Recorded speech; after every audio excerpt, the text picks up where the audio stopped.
તો જય દ્વારકાધીશ મિત્રો, તો સ્વાગત છે મારા એક નવા વ્લોગમાં। તો સવારે ઉઠીને નાહી ધોઈને ફ્રેશ થઈને સીધો ભરવા માંડ્યો થેલો, કારણ કે તમારો ભાઈ જાય છે સીધો ગામડે। થેલાનું પેકિંગ કર્યું પછી તો નાસ્તો કરવા બેસી ગયો। નાસ્તો કરીને પછી પાછું બોટલું ખાલી હતી એ ભરીને પછી ફ્રીજમાં રાખી દીધી।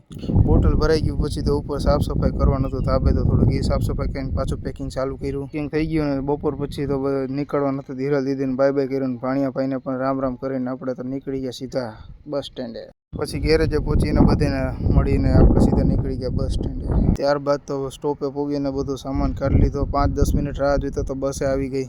ત્યારબાદ તો ભાઈ બસમાં બધું સામાન ચડાવીને બેસી ગયા અને રસ્તા અડધે પહોંચ્યા તો બેનને ભૂખ લાગી ગઈ। બેનને તો ભાઈ ખીચામાંથી 100 રૂપિયા નીકળ્યા તો બધાને બતાવે કે મારા પાસે 100 રૂપિયા છે। પછી તો શું સાંજ થઈ ગઈ, તો પછી પાઉંભાજી એક ઠપકારો નથી તો એ એક પાઉંભાજી ઠપકારી લીધી। પાઉંભાજી ઠપકારી તો ઠંડુ ખાવાનું મન થઈ ગયું, તો પછી સાંજે પછી શું કરીએ, આઈસ્ક્રીમ જ ખાઈને આઈસ્ક્રીમ પછી લઈ લીધી બધા માટે। તો ચાલો મિની વ્લોગને એન્ડ કરી। એન્ડ કરતાં તો બેનના હાથમાંથી તો આ શું થવા માંડ્યું રામ જાણે। હવે તો ચાલો નવો એક વ્લોગ આવવાનો છે, તો કાલના માટે તૈયાર રહેજો।